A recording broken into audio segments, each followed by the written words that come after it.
Leibowitz. I'm the Executive Director of the Jewish Labor Committee. Thank you all for joining us.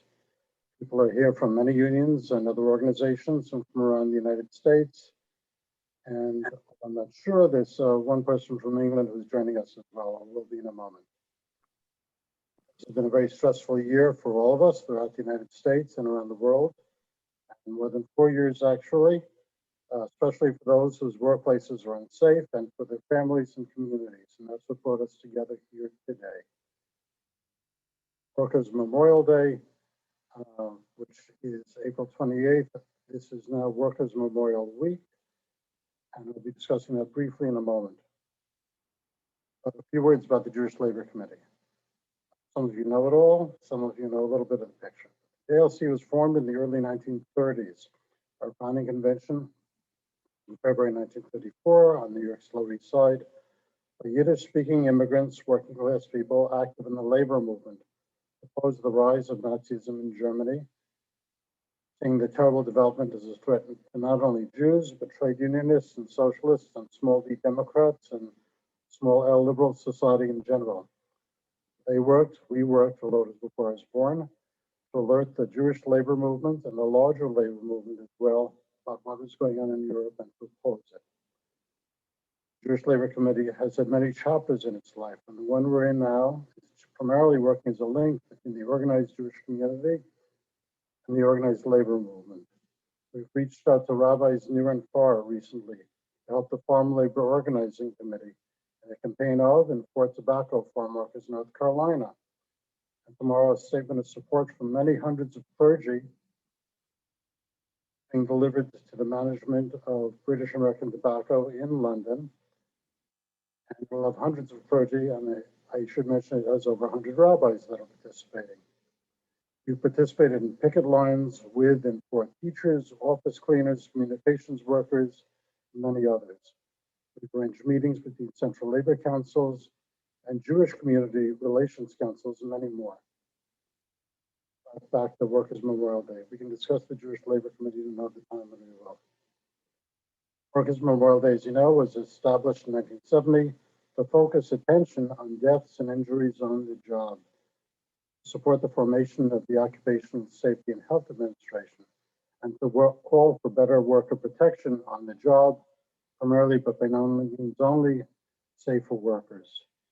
Safer workplaces, that is, but also safer workers. We're fortunate to have a number of people speaking this afternoon. I'll be introducing each one of them briefly. Actually, my colleague Marty Schwartz will be introducing one of them. And if you have questions, please look at the chat on the side of the Zoom presentation. We'll see if we can get to them. I would suggest that we do it after each of the presenters and see if we can get to 2 or 3 questions, then move on to the next individual. Our first speaker today is Marcy Goldstein-Gelb, Co-Executive Director of the National Council on Occupational Safety and Health since 2016. I've known her for a few years, starting when she was the head of MassCosh. She's been a leader and strategist in the occupational safety and health and economic justice movements for over 25 years.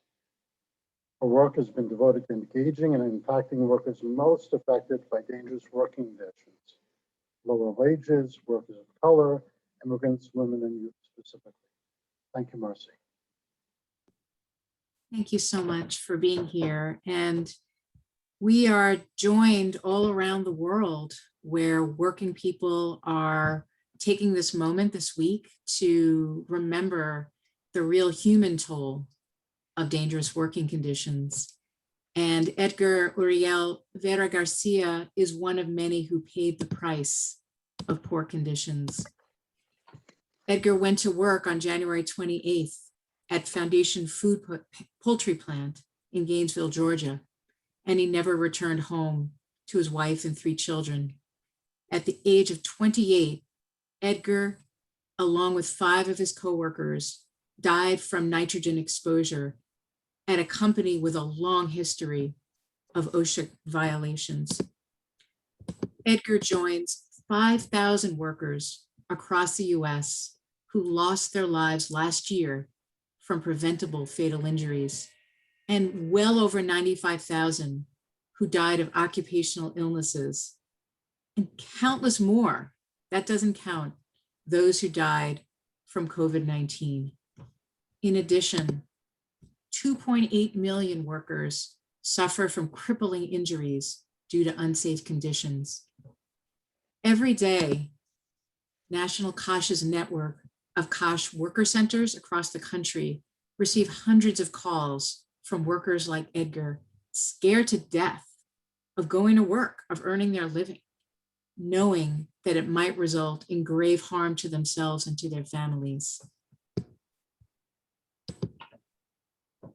In the middle of this pandemic, suddenly our country had a word for workers that we all knew, the word essential, that we could not function without workers providing us with our food, caring for our families.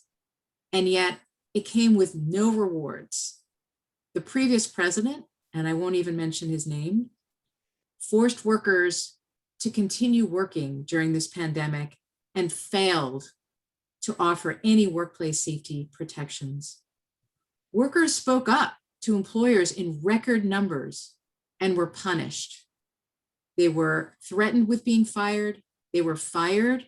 They were told that immigration would be called, that they would be deported, and they lived in fear and continue to live in fear. Workers turned to OSHA.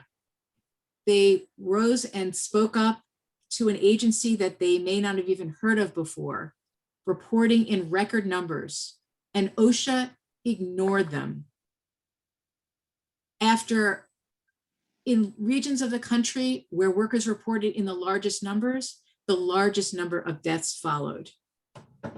And deaths were not levied equally.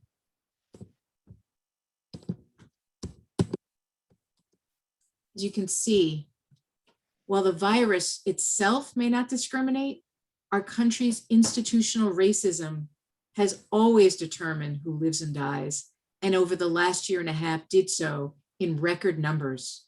As you can see, Latinx workers represent 17.6% of the working population, and yet they are grossly overrepresented in the most dangerous and essential industries, such as animal slaughter, seafood processing, and farming. African-American workers, 12.3% of the population, and are overrepresented as correction officers, nursing home workers, warehouse workers, our country's essential workers. Nowhere in this country, no agency has been tracking worker deaths. It's taken individual public health leaders working in groups around the country to try to pour through data to understand the impact of COVID on workers.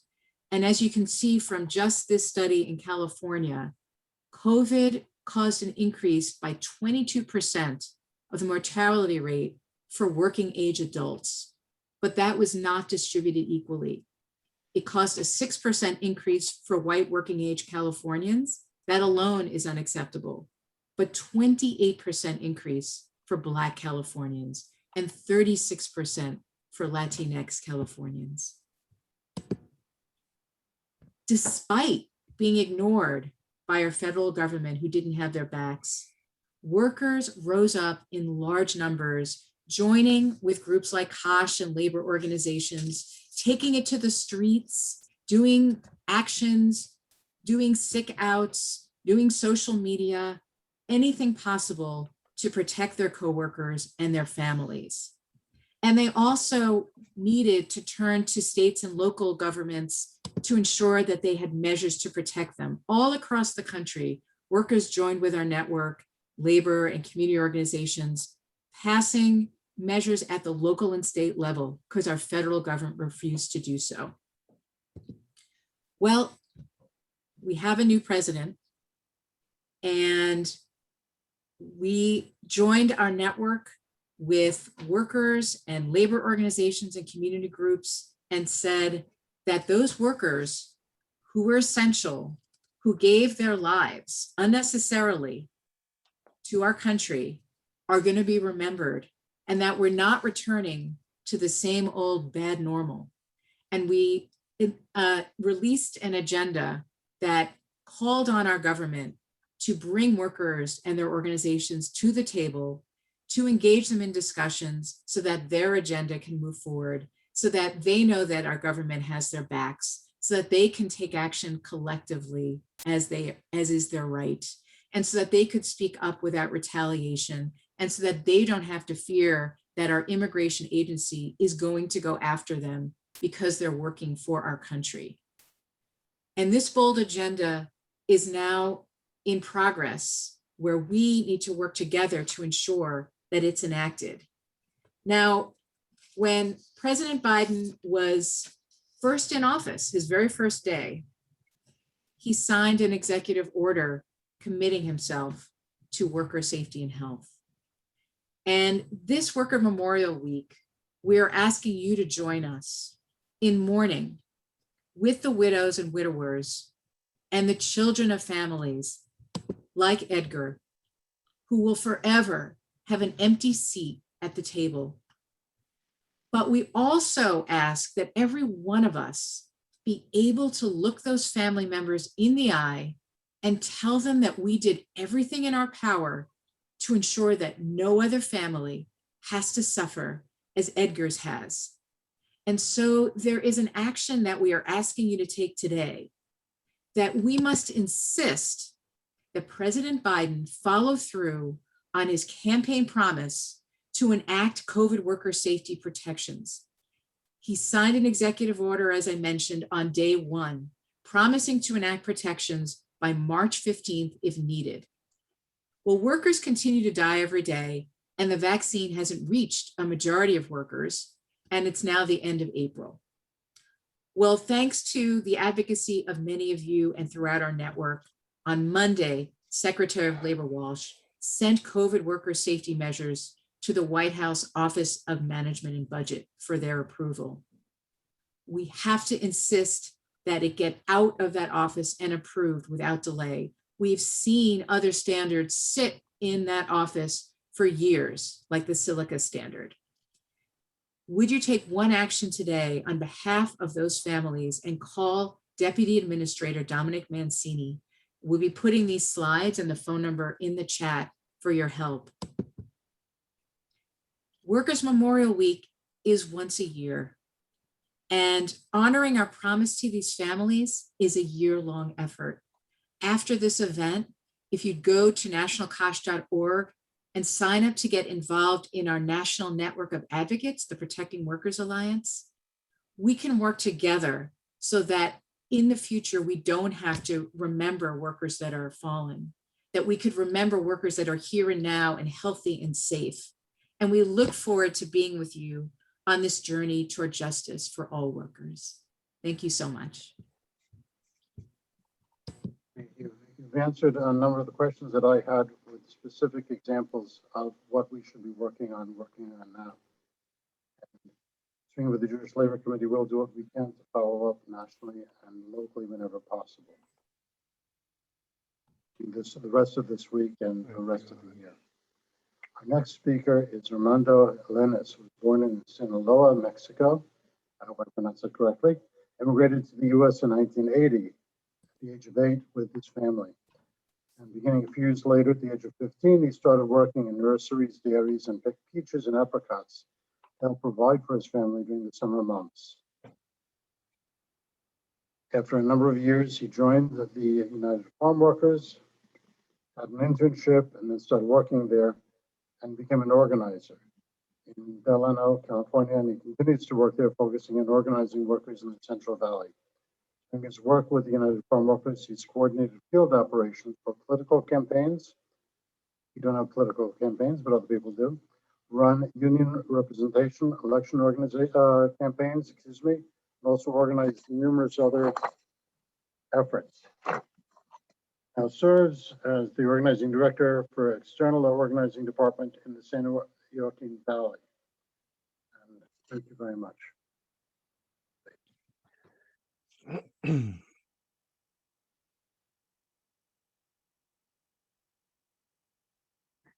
Oops. Mondo's on mute. Ah, That would help. There you go. there you go. My apologies. I was trying to avoid the noise, be respectful of everybody. Um, First of all, good afternoon, everybody. It's I think it's quite appropriate this week in terms of the Workers Memorial Week and everything that's happening, especially here in California right now, as the heat is coming upon us.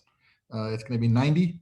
It's a beautiful day up in Napa, where I'm at right now.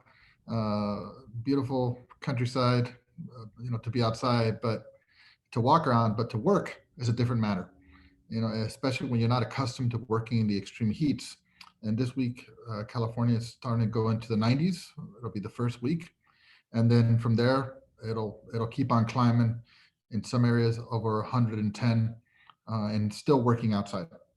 And so, with that, the UFW has been fighting for things such as heat protections for many, many years. Some may remember a young woman who gave her life, Maria Isabel Vasquez Jimenez, in approximately 2009. She was a 17-year-old worker who had just arrived to Mexico 5 days before and went to work in the wine grapes near the Stockton area, and received no training, received nothing except instruction to go to get the job done quickly. She ended up complaining about heat. There was no water nearby. There was no training. She ended up collapsing and dying. And unfortunately, um, the foreman, instead of calling 911, basically sent her to go sit in a hot van and wait to recover, and dismissed it as something that she would wake up from, that it would happen, that it happens all the time. And there was actually a fire department station within a few miles away. But her coworkers got desperate. They actually had to wait till the end of the shift with her in the hot van, and they took her to the store to buy some rubbing alcohol at the recommendation of the foreman, to put her in the back of her neck. Didn't get any better. They took her to the local hospital, and they were so afraid, because all of them were undocumented, that they literally just left her and her uncle and her boyfriend there in front of the hospital, out of fear. She ended up collapsing. She ended up dying. Well, her core body temperature was 106. Later, it was determined that she was actually pregnant at the time. But it was an incredible, just tragic death that didn't have to happen. But as a result of that, California enacted a much tougher heat regulations. And recently, back in 2015, we improved them even further, now serving as a model for the rest of the country. And we're trying to, one of the proposals we have is on a national level is to expand it to include states such as Georgia, with nice, beautiful humidity there, 100% humidity working outside in the tomatoes and other crops, or New York, New Jersey, other states. And so we're pushing that, and it really requires basic things such as uh, having water, fresh drinking water. Yes, we had to put that into the law, to have fresh drinking water available for workers, to have training, to be able to recover from the heat insulation, to have shade. And one of the interesting things in California, when we set about to require shade and require training and require water, uh, there was some ripple effects, actually, some improvements where, as a result of the shade, now most workers, not all, but a lot of the workers now have, uh, they've converted the shade into actually like a kind of like a lunch table, because it was cheaper to buy a permanent fixture. And so now workers have a place where they can actually sit down, at a like a kind of like a picnic table type with shade, and then and be able to eat their lunch. Normally they would eat it on the dirt or in their car, and so that was a nice ripple effect, positive change that's happened. And that's just one thing. It saved countless lives, because it's such a tragedy to receive calls like when I received a call from Maria Isabel's uncle Doroteo, who said, "Hey, my niece's my niece has collapsed. What do I do? Where can I get help?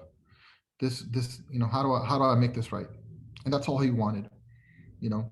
And he was retaliated against. He lost his job because he spoke up. But he still says, he doesn't regret it because all the change that happened afterwards. And so, we're still fighting on the heat legislation. Uh, Same thing right now with overtime. Just back in 2016, we enacted overtime for the first time ever for farm workers in California. And I'm happy to report that not only did that kind of has also extended, New York now has overtime for the first time ever. Washington State is on the verge of getting overtime for the first time ever. So, the UFWs continue to do the work to try to improve the lives of farm workers, and there's so much more to do. And these are basic things that probably most people take for granted, and because they say overtime, what are you talking about? But all these things are rooted in actual discrimination, based on, back when these laws were made back in the 1930s.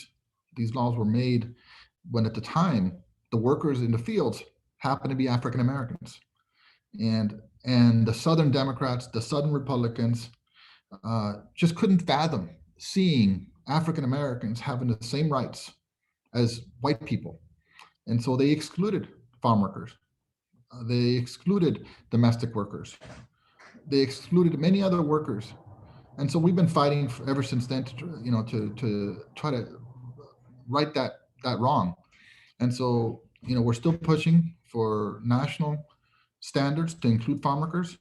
So when you think about that apple or that salad you're about to eat, and most basic example is like a strawberry right now. It's harvesting strawberries is going to be huge. You're going to start seeing them coming in from California and on your store shelves.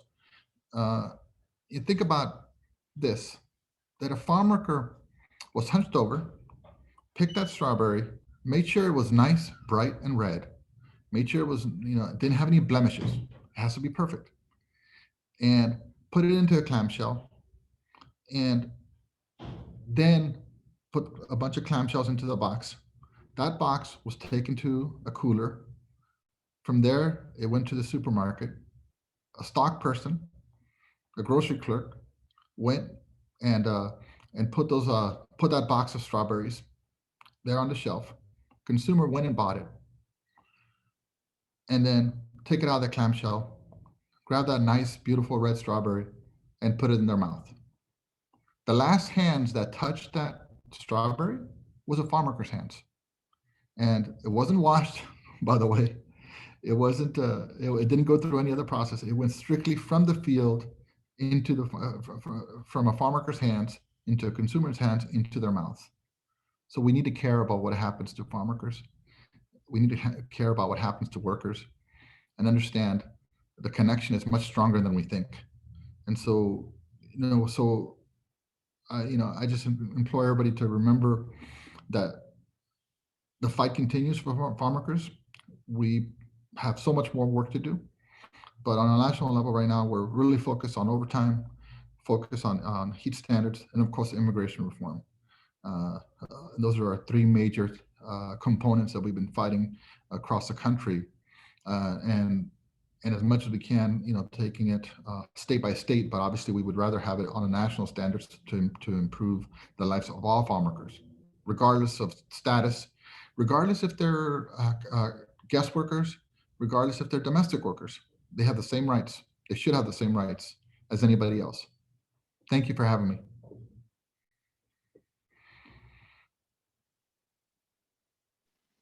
Thank you very much. I was reminded that the earliest days of the Jewish Labor Committee's connection with the United Farm Workers go back to its founding. I'm really glad that we maintained and are renewing this connection today.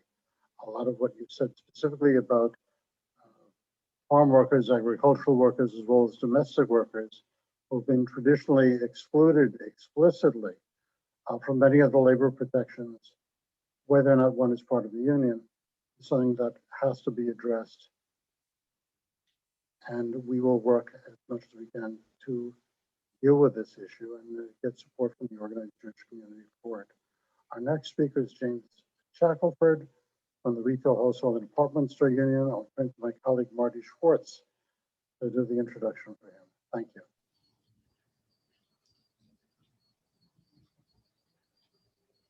See you. Okay, can you hear me? Okay. So we're very excited to have Brother Shackelford here with us. He tells us that at an early age, he started to work at a poultry processing facility located in Decatur, Alabama.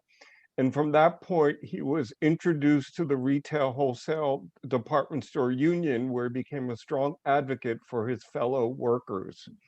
He eventually became a union steward, where for 18 years, he was then asked to join the union family of the Retail Wholesale and Department Store Union, finally as a representative responsible for poultry processing in the South. He's worked from Alabama, Mississippi, Louisiana, and he's currently in Atlanta, Georgia, with the RWDSU Southeast Council, still working with the poultry industry. He's married with 3 kids, and he wants us to know that he is extremely dedicated to the RWDSU. Brother Shackelford. First of all, I'd like to say I really, really appreciate the opportunity, and I thank you all for having me. I honor each and every one of you in your positions and in your fight for justice in whichever way it might be. Unions, when I look at the theme and it says unions making a difference and it's centered around safety and health, unions make all the difference, because I've learned over many years without a union, the worker doesn't matter, period. The union gives you a legal right to present your complaint in the workplace and hold the company accountable for such complaints, in which without a union, workers have no way to voice or present their concerns, especially on safety and health.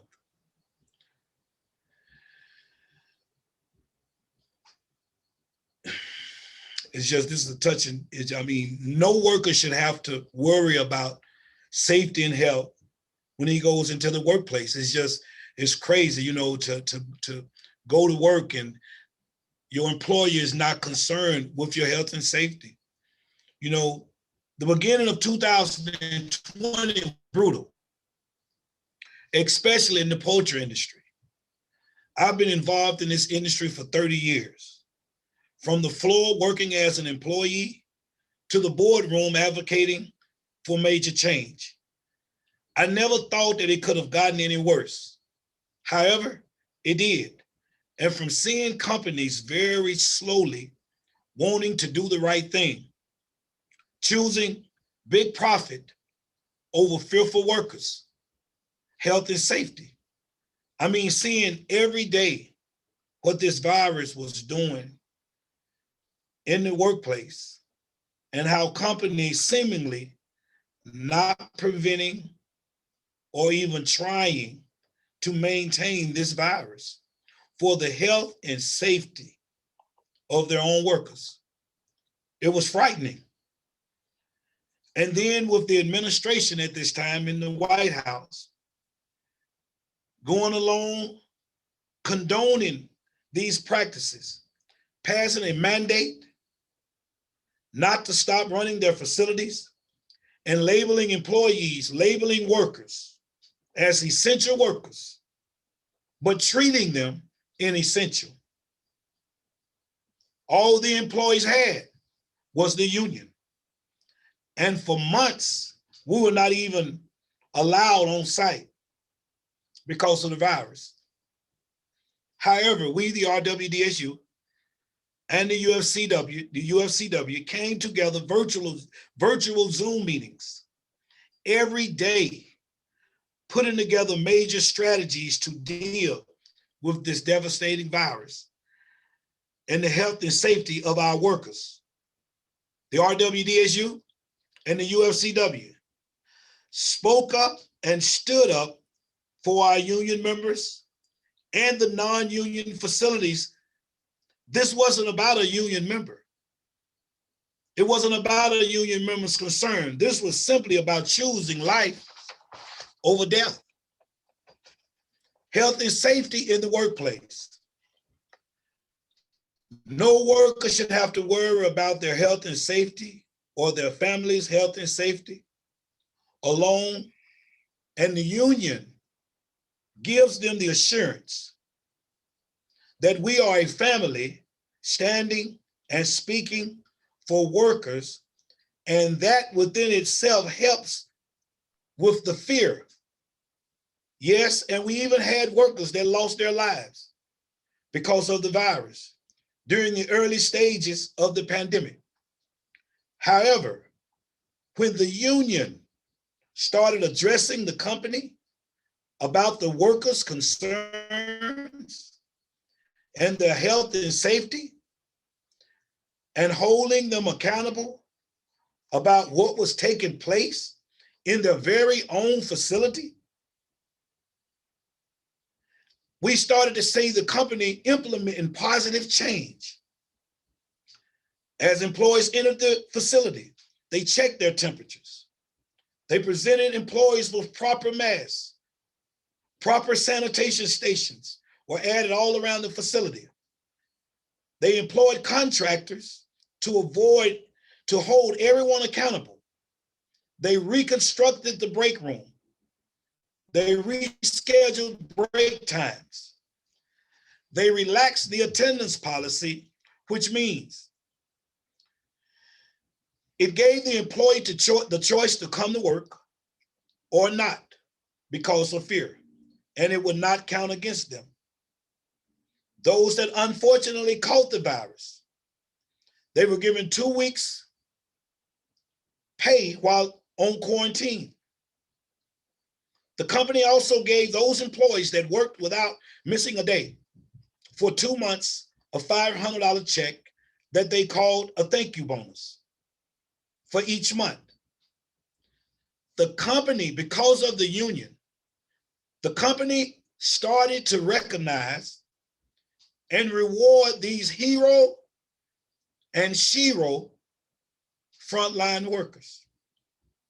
They reconstructed the production area by adding plexiglass to separate the employees.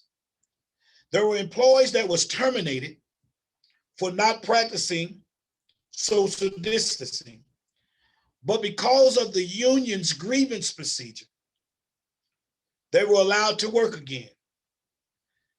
There were employees, mostly single mothers, who had to choose between taking care of their children or continuing to work. After 8 months of being off because they were eventually terminated because of no child care.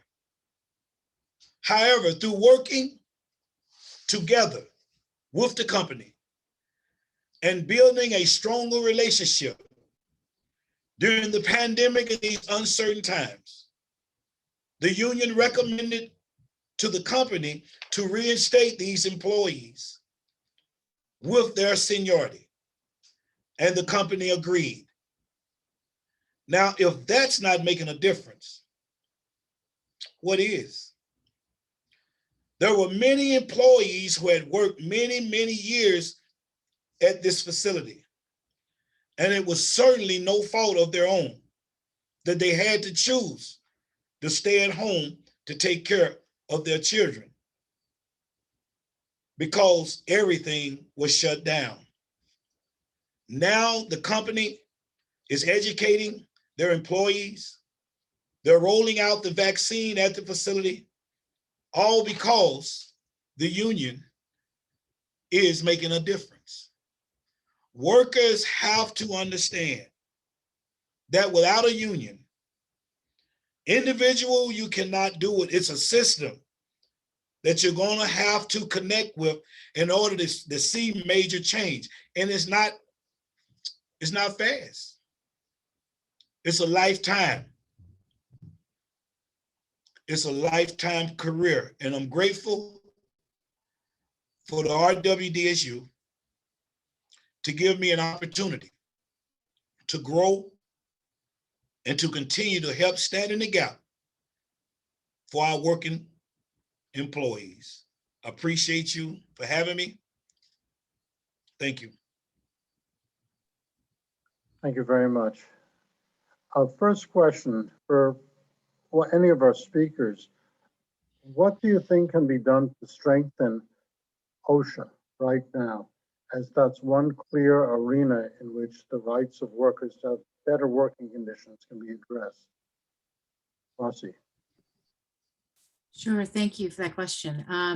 There's a lot that could be done. I mean, OSHA, I was going to show a chart about OSHA, since it's OSHA's 50th anniversary. Over the 50 years, there's been a dramatic decrease in fatalities as a result of having an agency that could fine an employer and has, is a deterrent for an employer exploiting workers. But there's so much more that could be done. So we do have this urgent need right at this moment to address COVID with this emergency standard. And so that has to happen right now. But after that, then we really need to make sure that there's several things in place. One is that OSHA needs to open up and bring workers and worker organizations to the table so that we can move forward with ensuring that their enforcement is effective and that any standards that are in place have people that really are the eyes and the ears in the workplace, just like James mentioned and just like Armando mentioned. There also need to be much stronger protections against retaliation. Again, both James and Armando mentioned the critical importance of workers being able to speak up without fear of being punished, being retaliated against. And then thirdly, there's a number of specific protections. Armando mentioned heat, and there's many others. So it's all, sort of get the pieces in place, make sure that OSHA brings us to the table, make sure workers can speak up, give OSHA the funding that they need, enough inspectors, multilingual inspectors, and then let's get those protective measures in place and work together to ensure that they're enacted. Thank you. Armando, in your presentation, you focused to some degree on protecting workers, but also empowering workers. I wonder if you could say just a little bit about that, because it seems to me. Yeah, thank you. It's actually a combination. Yeah.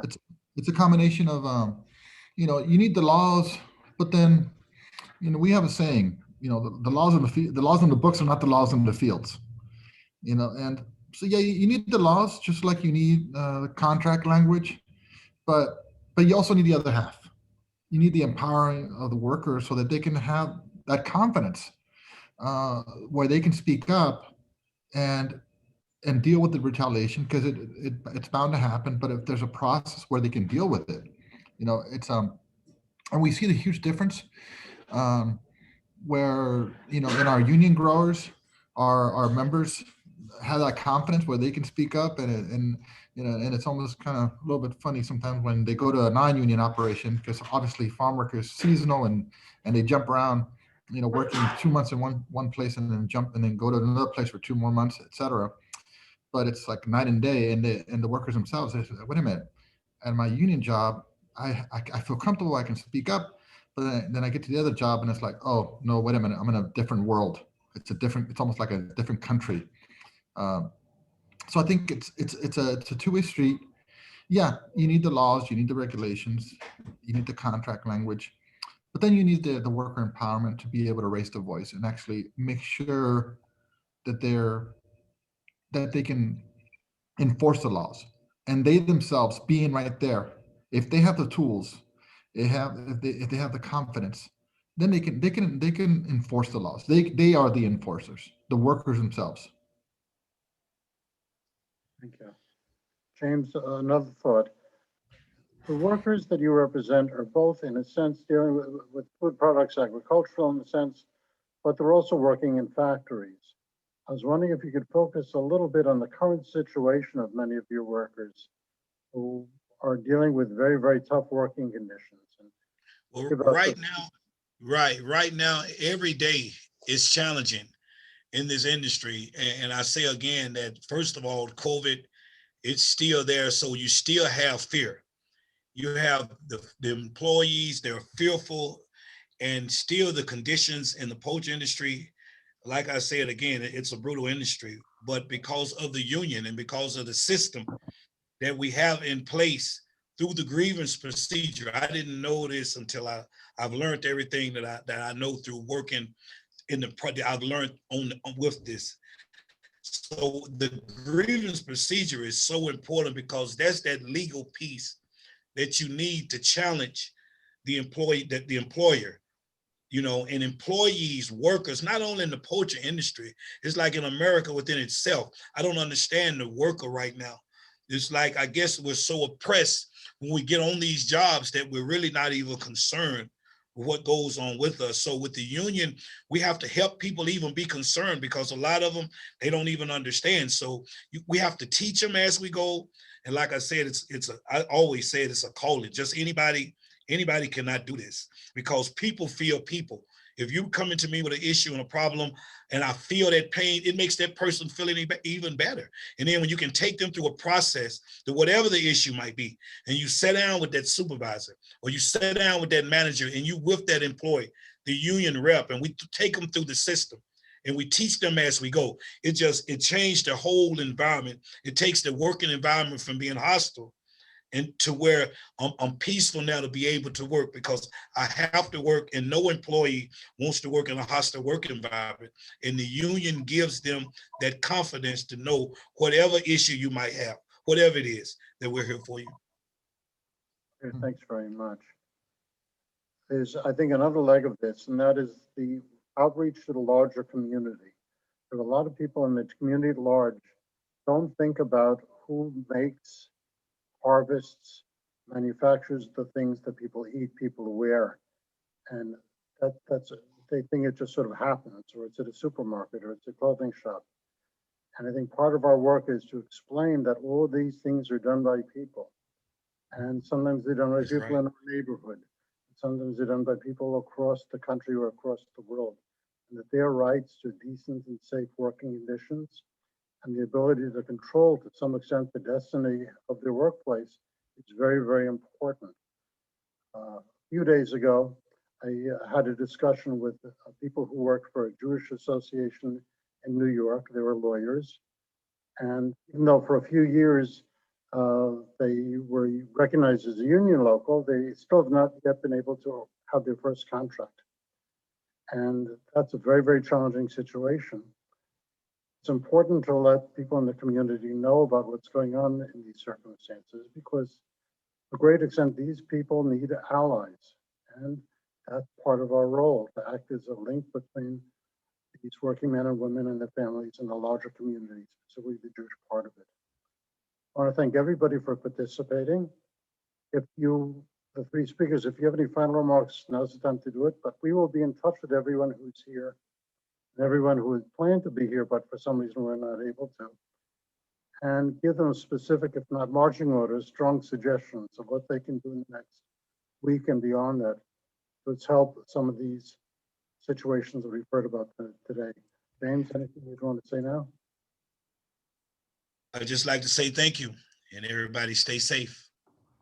Aryeh, can you hear Yes. me? There's a question from Lawrence Jaffe in the chat that I think might be interesting to hear from our speakers in relation to the president's speech last night. I think he's asking, he says, thank you for your inspiring words. He's writing from London, so forgive my lack of knowledge about the US.